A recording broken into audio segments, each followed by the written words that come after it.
Christensen. And I'm Spencer Walford. And we are in affirmation of the resolution resolved. Water should be considered national property. We based our case around three main points. One, that states currently are unable to negotiate water rights. Two, that the nation has the right to keep its citizens healthy by doling out the water specifically to the states.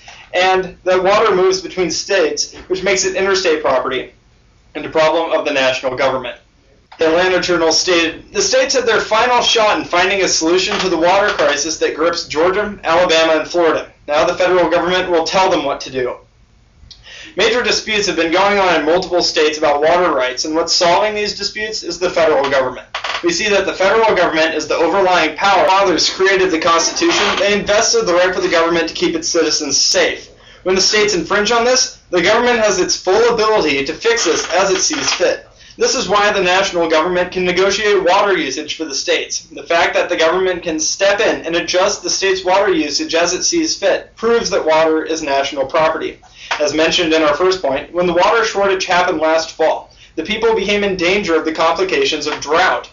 The national government stepped in and fixed the problem. Since the government has the ability to step in and help its citizens, we feel that it proves that public water should be considered national property.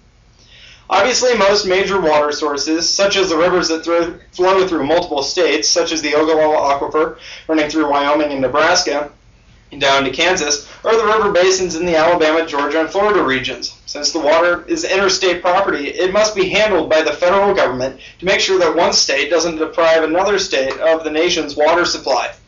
The right to do so is assumed under the necessary and proper. In summary, we proved that the federal government controls states' water rights. The national government has a right to keep its citizens safe, and the water that runs through multiple states must be considered interstate property under the necessary and proper clause. It is obvious that water should be considered the property and the possession of the nation as a whole, not individual states. Therefore, a vote in affirmation would agree with this. Thank you. This was our case summary submission. I'm Callan Christensen. And I'm Spencer Walford. For The People Speak. Thank you.